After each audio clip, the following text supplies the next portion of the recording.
everybody, it's Kira and welcome back to my channel. So today I'm going to be talking about my experience adapting part of a book into a screenplay. Now first off, this was just for a school assignment. This is nothing official and I'm not just selling this, I'm not making money off of this, nothing is happening. This is just for my own personal use at this point in time.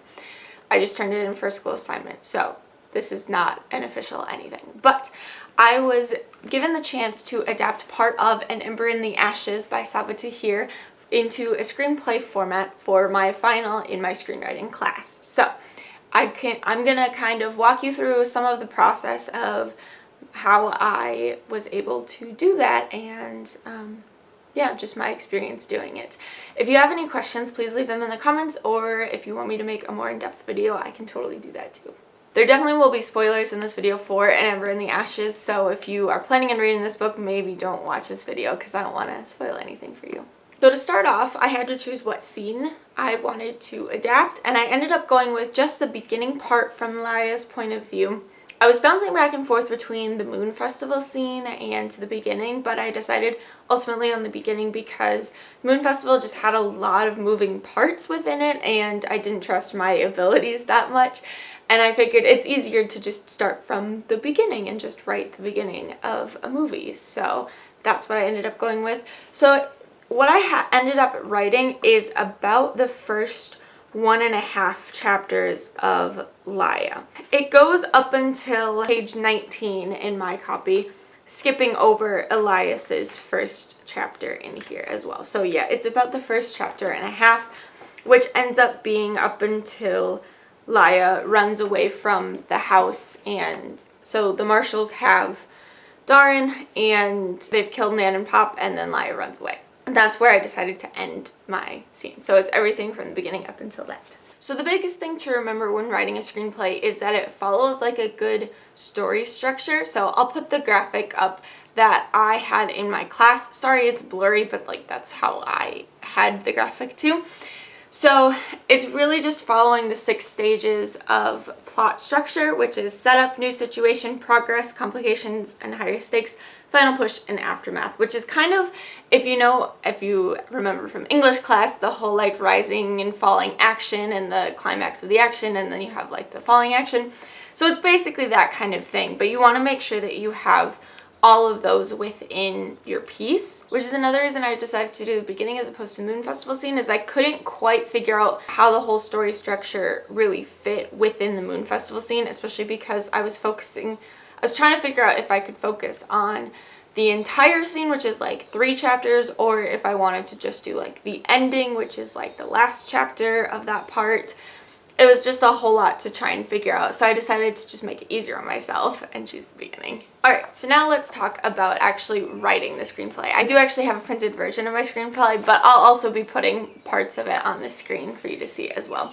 So it starts off with an exterior night Laya's house, and you have to do very much establishing shots to show, which basically means showing your audience where you are. So I have kind of as it's setting up of like Sarah, and we have to set up this fantasy world. So we have the shots of the neighborhood, and then it goes to interior night bedroom, and we see Laya for the first time. So we have a wide shot of Laya lying in bed, turning over, fidgeting with an armband on her left arm. Laya, 18 years old, dark skin, long hair. She seems nervous. And then this next little part, I just had a very vivid image of just watching like the window where we don't see Darren's face until he speaks and turns on the lamp. So I just had this shot of like this like shadow or this like unknown person, but it's also a close-up of like the windowsill moving up and then him like climbing in, and then like the sketchbook falls out. So that was kind of cool, and I had fun kind of writing that as I had like seen it in my head. The interesting thing about screenwriting is that you don't have to write every single camera angle. And this was kind of a misconception that I had, especially when I started the class, was that a screenplay had every single camera angle you were going to use in the final version, and like it was just all there. But really, what you write on the page is your ideas, but the director, and just suggestions for the director. But the director may have other ideas, And the director obviously doesn't have to follow this to a T. Another thing is that my professor told us, didn't really explain that to us until a little way through the semester. So the beginning half of my screenplay has a lot more camera angles than like the second half of it does. That made it easier for me to then write out action scenes because I didn't really know how I was going to do that. Like later on when the mask catches Laya and Darren as they're trying to run away. I was trying to figure out how, because in the book it basically says within just like moments he suddenly got Darren down. So in the book this is how it's described. Then he strikes, a flash of copper and silver lightning out of an empty sky. In the time it takes me to gasp, the mask has shoved my brother's face into the sandy ground and pinned his writhing body with a knee.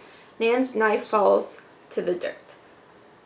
So within that sentence, there's like a whole little mini action scene right there. So I was worried. I was like, I don't know how to write this with camera angles because I'm like, I don't know how exactly this is all going to play out. So in my screenplay, I decided to just write it like this. So we have a wide shot, which is like a little bit out, zoomed out a little bit.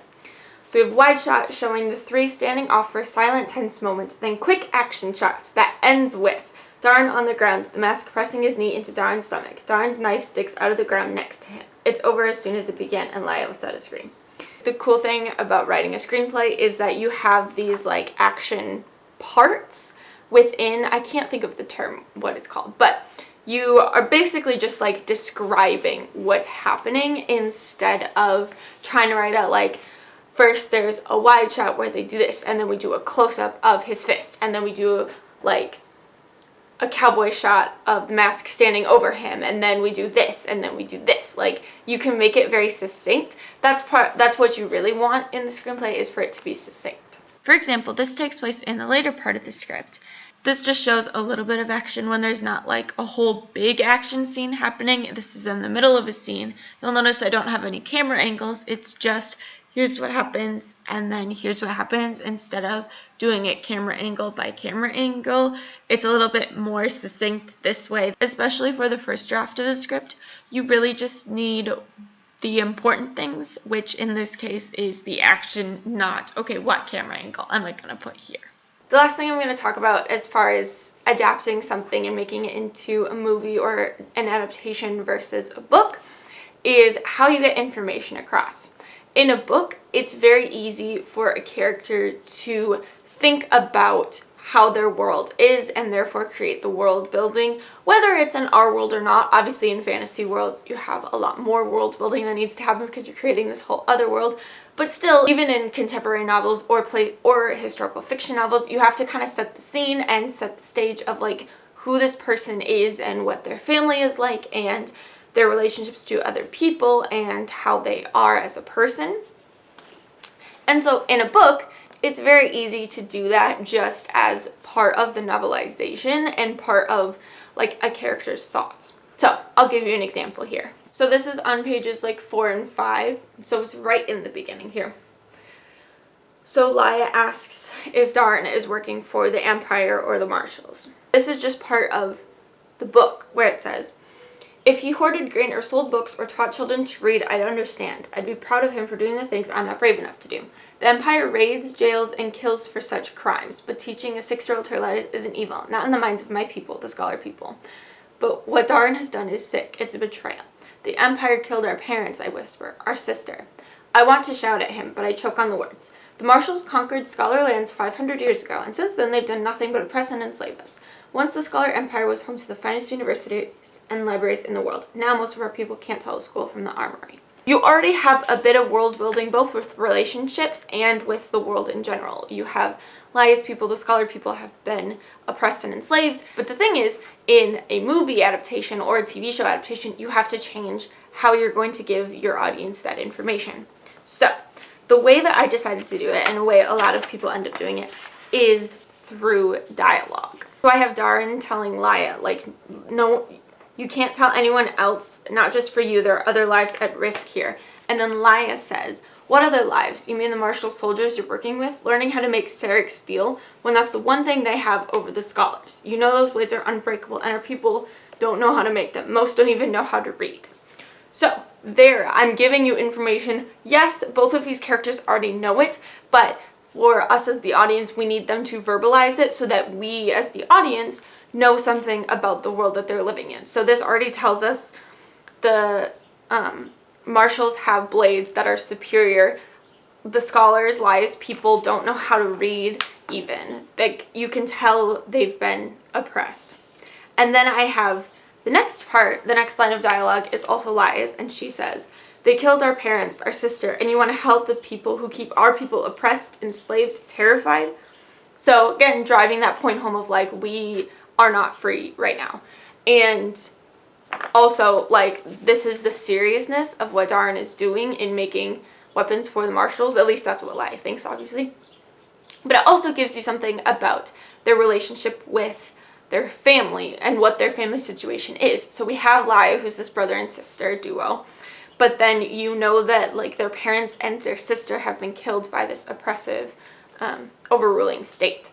So it's really interesting, and it was a fun challenge to think of different ways to get the important information across to the audience, especially if you're coming at it as somebody who has never read the book before and doesn't know anything about the world. You have to think about what are the important parts of the story and of the world that you need to know to be able to then dive in and be invested in the characters and in the story and what's happening to them.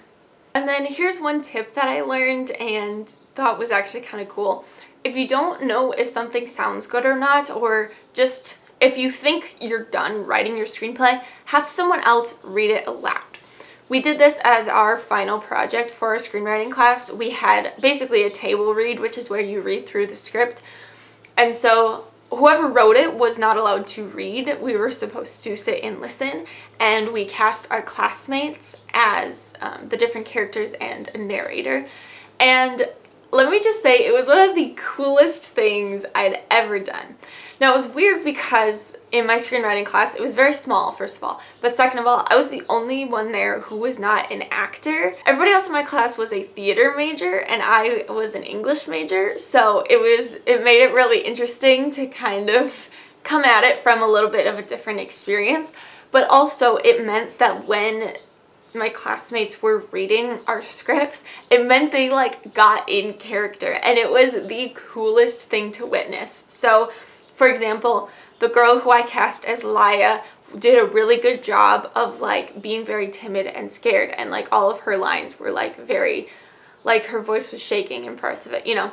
And then the guy that I cast as the mask had a really deep and just like big voice, but it was also kind of scary at the same time, which was perfect for what I was imagining for the mask. And so it was really cool to like hear him read those words and to really just embody the character for a moment.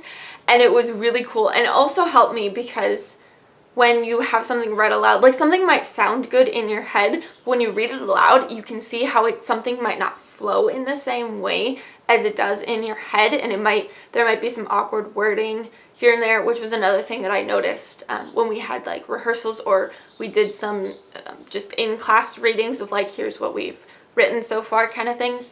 And even in then, I could tell there was a couple places where I was like, ooh, that wording is just a little bit off and needs to be fixed kind of thing. So I would also encourage you, if you are writing screenplays, to have your writing read aloud by somebody, and if you can, get a whole cast to read it, because it really just comes to life when you do that. And it was one of the coolest experiences of my college career, I think, just like hearing this story that I love so much anyways, but then hearing my slightly changed version of it being read aloud. It was just such a neat experience, and it was just so cool.